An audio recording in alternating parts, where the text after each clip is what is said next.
Hello, I'm Andrew Suskind, and I'm a psychotherapist and author based in West Los Angeles since 1992, specializing in trauma and addictions. Welcome to our podcast, which I call It's Not About the Sex, also the title of my recent book. Here we focus on all topics related to compulsive sexual behavior, often referred to as sex addiction. In particular, we explore ways to build long-term, sustainable recovery while establishing more meaningful connection and greater intimacy. Our intention is to offer fresh viewpoints, brand new perspectives, and practical user-friendly tools toward living a more deeply connected life. Let's get started. Hi, Sue. Hey, Andrew, how are you? I am good. How are you? I'm doing great. I am excited to be halfway through this year. Oh my gosh, is it already? It's beyond halfway through. That's crazy. Yeah, I never really noticed like what the halfway through a year was before. I have this calendar now. I cross the months off, and I was like, oh, this is the halfway. That would do it. You've got that visual to tell you we are more than halfway through. It's funny though. Well, I probably talked about this before, but living in California, you can't really tell what time of the year it is. And I always joke that I only know based on how long the days are that we're in different seasons. So Exactly. Right now we have a lot of light, which is such a pleasure. And I think the middle of the summer is really upon us. And I'm just so glad we're here to talk about today's topic. Me too. Yeah. So, well, the title of the top of the podcast today is Sex Addiction No More. And on our podcast, we've been talking about the misunderstood term of sex addiction, in quotes, as being misused and outdated. And you once told me it was time to create a bigger dialogue around the language of compulsive sexual behavior. So here we are today to discuss this more in depth. So can we tell our listening audience what feels so important to you about this topic?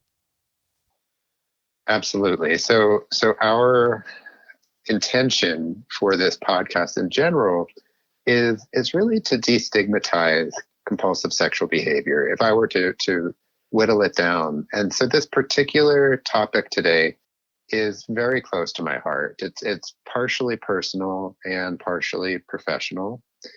And because I've been in recovery from compulsive sexual behavior for almost 27 years, as well as being a therapist for 30 years, I've been surrounded by this issue and for a long time. And I've, as you know, Sue, I've been to many 12-step meetings, what we sometimes refer to as S meetings, because there's so many sexual recovery fellowships that sometimes we just call it S meetings. Oh.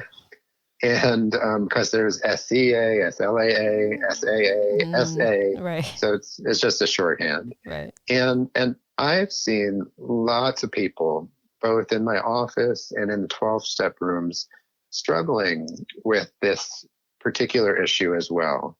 In other words, what do we call this problem? How do we refer to it? How do we identify with it? And this is my personal approach, so bear with me. But personally, I don't want to tell my brain that I'm a sex addict, because the term sex addict implies something pathological, and it doesn't really fall neatly into the disease model of AA, right? Mm-hmm. So in other words, it reinforces to my brain, to the actual neural pathways in my brain, that there's something wrong with me. And in turn, it actually perpetuates the shame of the original behavior, right? Because compulsive sexual behavior by nature is often shameful. I would say like 99.9% of the time, there's shame around the behavior over time. And I don't want to perpetuate that by somehow calling it a disease or an illness. Now, professionally, I don't want my clients to be doing that either, ideally, because I don't want them to be pathologizing sex or sexual behavior. And I don't want them to be looking at compulsive sex as a disease, because that's not the language that I've grown to believe. Now, I don't know if you've heard this before, Sue, but I love the idea of dis-ease rather than disease, dis-ease. But does compulsive sexual behavior fit neatly into the medical model that Alcoholics Anonymous set up for us way back when? I don't believe so. Let's go back to that addiction piece of it, right? Or the compulsivity of it. Do you feel there's a difference between compulsivity and addiction? I do. Compulsivity describes a behavior, right? It's the part of us that does something over and over and over, and is like magnetically drawn to do that behavior over and over and over. In other words, we all have compulsive tendencies. Addiction is a whole larger story that I'm not going to get into in detail, but it really is more in the language of disease, illness, and pathology. Okay, that's right. And there is a strong belief, and I actually fall into this other category, that that when we're talking about substances or chemical dependencies, that yes, that does have a medical model, disease model, illness model, reality to it. But when we're talking about things like sex or food or money, gambling, betting, that kind of thing, it's just a different story. Interesting. Because I can understand how they do overlap, but I understand also that, as you're saying, that addiction is a bigger piece. Maybe it takes over more of your brain, or so to speak. You know, there's more to it. But I mean, I don't want to just harp on this also, but I just want to be clear and understand it in the way you're presenting it. As you say, sex and money and gambling, do you think they all just fall under compulsive behaviors, and you're still getting some sort of chemical reaction within your brain, right, when those things happen, but you're saying it just doesn't affect it in this like disease model that's being presented for addiction? Correct. Okay, I got it. Yeah, and I want to also just preface this episode by saying that as much as we know, we really don't know. That we're at a time in 2021 where we're learning all the time. We're learning about what the brain has to tell us. We're learning about what addictive compulsive tendencies really are about. But we haven't really cracked the code when it comes to understanding how to help folks. So to me, what I'm really presenting is that there's suffering across the board. Right. I don't care whether we're talking about heroin or whether we're talking about porn. There's a lot of brokenheartedness, which is really one of the biggest themes of my book. And yet I don't want to lump sex into the same bucket as chemical dependency, because they're different. And again, there's so much more that we're learning, but what I think is most important is that we don't get so rigid with the idea that somehow recovery from compulsive sexual behavior is going to fit neatly into the model that Alcoholics Anonymous uses. I see. I hear what you're saying. Yeah. So, okay, well, you're calling this episode Sex Addiction No More. How did you come up with that title? Well, as some of our listeners know, there was a book many years ago written called Codependency No More. And I'm kind of playing with those words a little bit, because this has been my journey. So I really ask you to take what you like and leave the rest. But I used to say when I was in a 12-step room, my name is Andrew and I'm a sex addict. I used to say that. Mm-hmm. And now that, we fast forward 27 years, I say things like, my name is Andrew and I'm recovering in this program. Or I might say, my name is Andrew and I'm recovering from compulsive sexual behavior. So in other words, there's nothing right or wrong about those who choose to identify as a sex addict. I really feel it's an individual choice. But I want my clients, I want my program friends to really make an informed decision, right? To really consider the options and decide what is the message they want to share literally with their brain, because our brains are listening. Right. And so that's the part that I think we know is, do I want to perpetuate this idea that somehow I'm an addict, which I don't use that term anymore, Mm-hmm. or do I want to talk about being a recovering person, a healing person? So have you sensed or noticed anybody hearing your message and actually making the same changes as you are, as identifying as someone who is recovering? Yes and no. I think it's very slow because it's the norm to say, hi, I'm Andrew and I'm an alcoholic, for instance, right? That's kind of the gold standard at AA. You identify Mm-hmm. as, I'm Sue and I'm an alcoholic. So all the other programs have really followed in similar ways. And so some old timers in my programs will say things like, I'm David and I'm I'm a recovering sexual compulsive. So they'll stick in that word recovering because they I don't know if they realize they're doing this, but they're really reminding themselves that they're not still actively in their compulsive ways, that they're actively recovering. And so it's slow. I wouldn't say that I would say it's definitely the minority of people that I run into. But little by little by little, I think there is an understanding and a way of using words and language that's more, in my opinion, more respectful and more descriptive of what's really going on, rather than by rote saying, I'm Andrew and I'm a sex addict.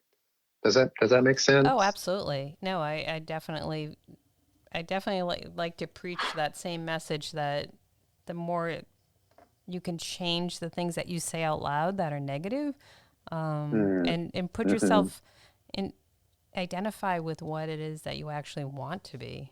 And, Right. you are identifying at meetings as someone in recovery or recovering. It sounds, like you said, more optimistic. And Right.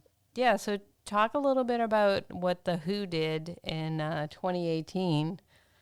Uh, yeah, the WHO is a short way of saying the World Health Organization. Mm-hmm.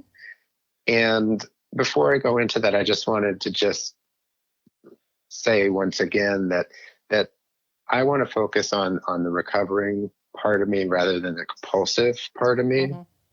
And most of our listeners know this, but the term sex addiction has never been accepted as a formal diagnostic description for inclusion in either the Diagnostic and Statistical Manual, which is kind of like the Bible Right. of mental health issues and disorders, or the International Classification of Disorders, which is what the World Health Organization uses. So many people along the way, many folks who really wanted the term sex addiction used in those really worldwide respected books, it just never was something that was agreed upon, that the scientists, the mental health professionals from around the world just didn't feel that it met the criteria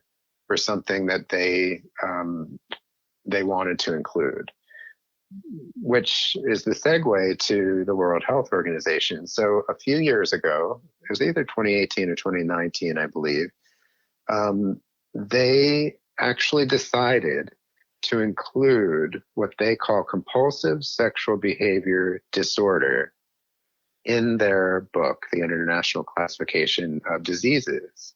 Now, the World Health Organization is very much about pathology and disease, and is an international,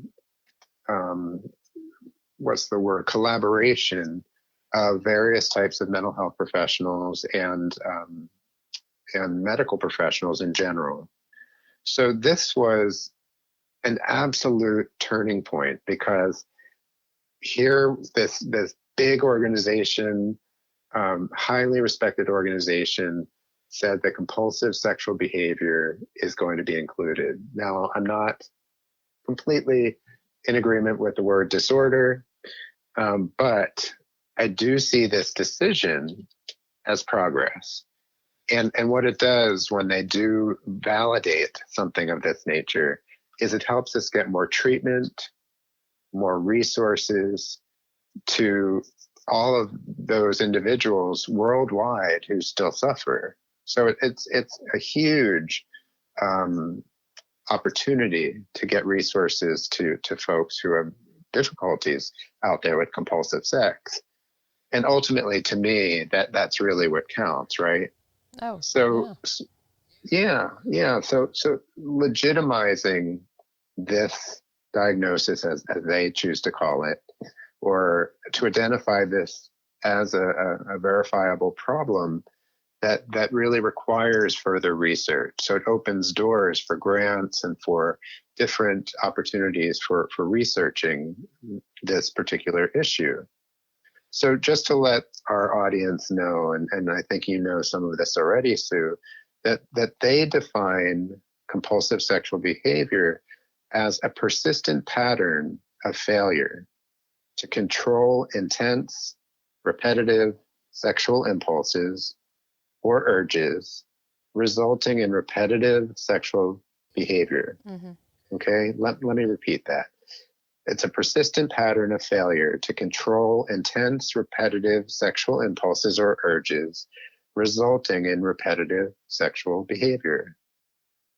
So that's really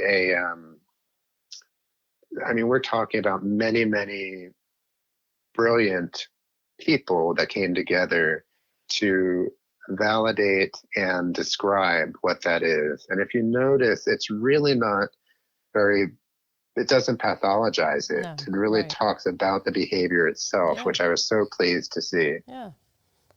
No, I didn't realize how it was defined. And yeah, that makes a lot of sense. Mm-hmm. And it speaks to being stuck, and mm-hmm. And then being able to help people out of that. Yes.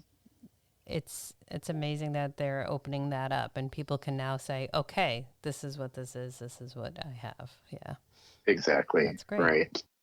Yeah, it normalizes it. It takes some of the stigma away. I like that. So let's go back to the late 70s. Mm-hmm. I understand the term sex addiction goes back to the late 70s, when several of the so-called sex addiction 12-step fellowships were developed. And those are what you had mentioned before as the S mm-hmm. meetings. S fellowships, yeah, that you listed before. Can you share a little history to our listeners as to what those fellowships are all about? So I wanted to share just a brief history so we could put this all in context. So you might know that Alcoholics Anonymous is the oldest 12-step fellowship. It was founded in 1935. So it's been around for a long, long time, right? We're talking where 65, 80, 86 years or so, right? Mm-hmm. So it's like the granddaddy or the grandmommy of all 12-step fellowships. But in the 70s is when the S fellowships emerged. So back in 1976, Sex and Love Addicts Anonymous came into being. In 1977, Sex Addicts Anonymous came into being. Okay. In 1979, Sexaholics Anonymous came into being.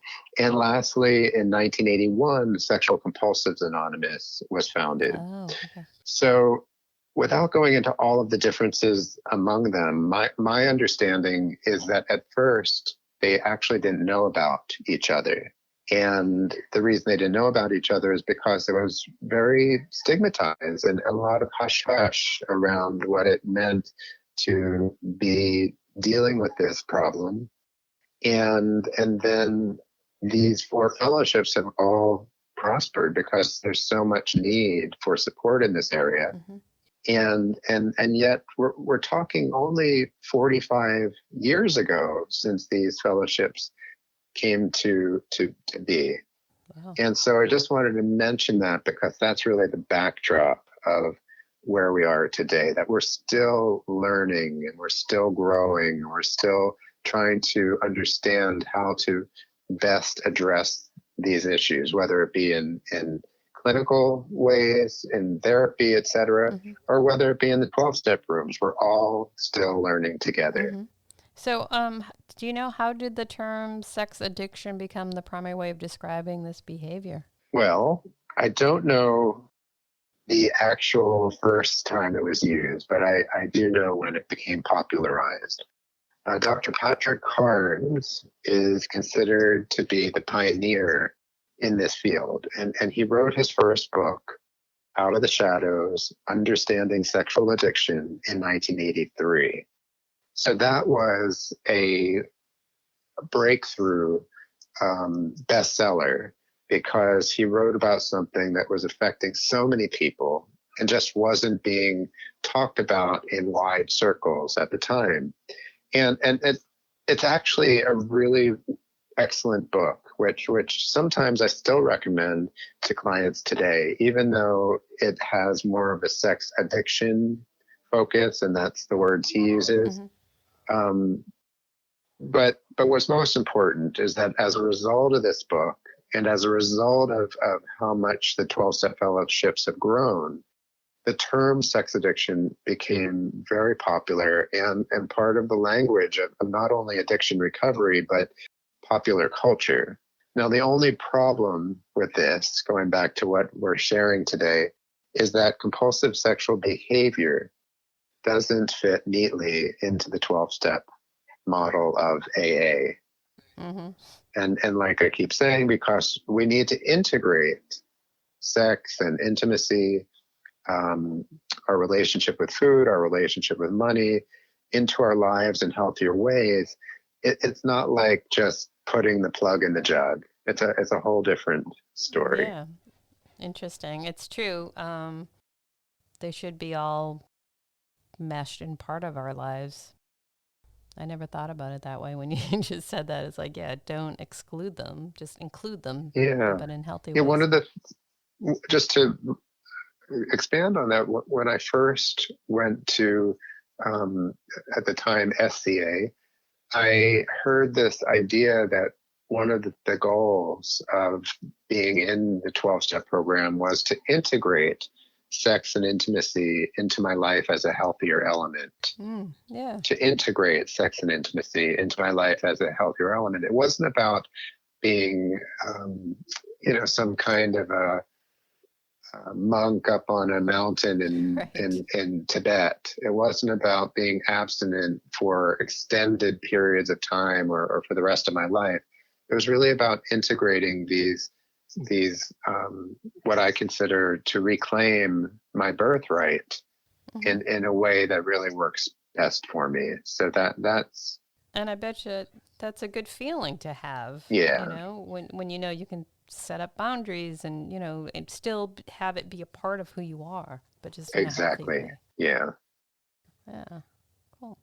So I understand there's a controversy between certified sex addiction therapists called CSATs and sex therapists who are part of ASEC, and which is the American Association of Sexuality Educators, Counselors, and Therapists.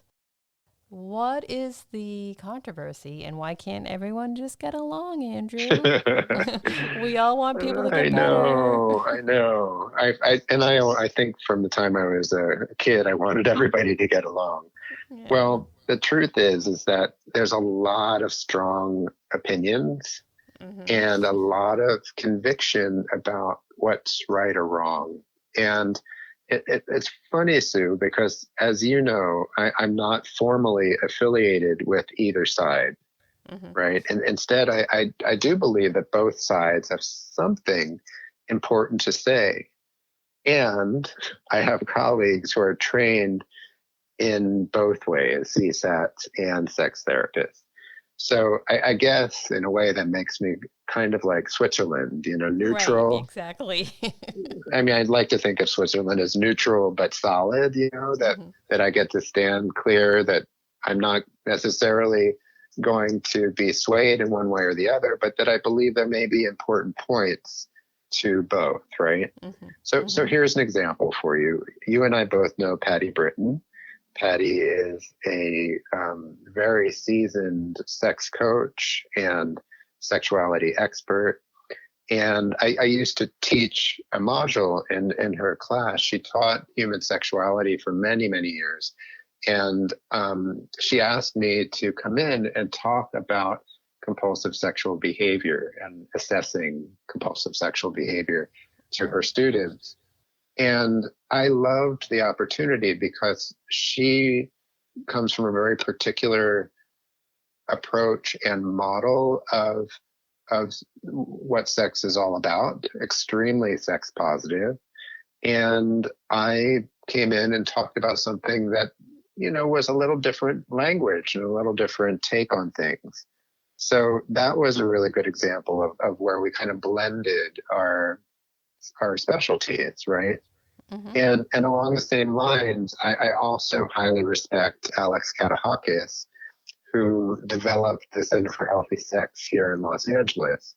And Alex has a lot of different trainings and parts of her expertise, but she's also a CSAT and comes from that background.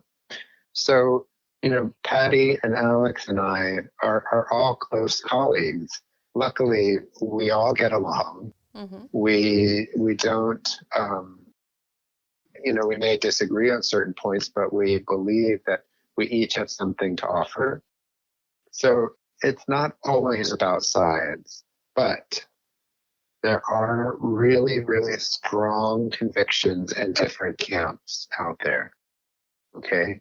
So somebody who holds the term sex addiction with a conviction and someone who doesn't even believe in the term sex addiction and would like to just get the term removed from our language, they're not going to see eye to eye. Right. But again, what I feel most important about this episode today is that we're here to help people and we're here to reduce suffering. And I do believe that CSATs have something to offer. I do believe that sex therapists have something to offer. And there's a little bit of bridging, a little bit of collaboration and respect, like with Patty and with Alex and I. But we have a long way to go. That's probably for a lot of things. Yes, for sure. Yeah. Well, hopefully we'll make some strides. And hopefully Mm-hmm. your listeners are opening to hearing both sides too, because that's Exactly. important. That's Right. important. Right. So, what are some other ways to describe compulsive sexual behavior?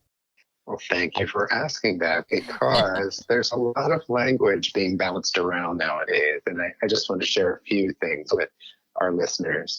So some of the words that are being used, my colleague Doug Braun Harvey, who was on our podcast a few months ago, has a book called treating out of control sexual behavior, which is definitely from a sexual health perspective. There's also another therapist named Bill Herring who has a model called problematic sexual behavior, which also depathologizes and looks at the behavior more descriptively and from a sexual health perspective. Doug Braun Harvey's co-author, Michael Vigorito, is starting a training. I just saw this last week, starting a training called Problem Sexual Behavior, right? So ultimately, you get to choose which language and which healing direction feels most helpful for you. I personally choose to veer away nowadays from the term sex addiction, as well as anything that calls the behavior a disorder, a disease, or an illness. So is there anything else before we end this podcast that's important to this discussion? You know me, Sue, there's always something else. And once we end our episode, I'll have something else I want to say. But the most important thing is that our listeners get the help that they need. Find a therapist who really understands compulsive sexual behavior and trauma, okay? I believe nowadays that it's not one or the other. It's really finding a specialist who understands compulsive sex and understands trauma healing. Ideally, it will be someone who understands 12-step programs, although that's not a necessity, and someone who's interested in helping you heal whatever type of brokenheartedness still persists. Because, because that's what we're all looking for, right, Sue? Is that mending of the broken heart. Oh, absolutely. Well, this is fantastic advice, as usual. And what's amazing to me is that these people exist out there to help people. You know, I mean, you just read a list of things that people should look for, and it's just, you can find that, you know, and maybe 20 years ago, you probably wouldn't be able to. And now I know, because I'm much more involved in this community, I understand that there are these people out there to help. So right. People seek out help for themselves if they need it. And like you said before, there's therapists that work different angles and figure out which one works for you. Right, right. And so be proactive in what it is you need. That's for sure. And it's not a one size fits all. It's a matter of finding the folks that you really feel you can be fully yourself with and who truly understand you and can be collaborative in the healing process. Well, as always, Sue, thank you so much for being with me today. Oh, yeah. And we will pick it up the next time. Sounds great, Andrew. We'll talk to you soon. All right. Take care. All right. Bye-bye. Bye-bye. Thank you for listening today. It's always wonderful sharing the time with my colleague and close friend, Sue Merlino, and discussing this really controversial and significant topic that affects those affected by compulsive sexual behavior. Be sure to give us a 5-star rating on iTunes, or please share our podcast on Spotify. And if there are any topics you would like us to discuss in the future, just let us know. I look forward to you joining us on future podcasts, and thanks again for being with us today.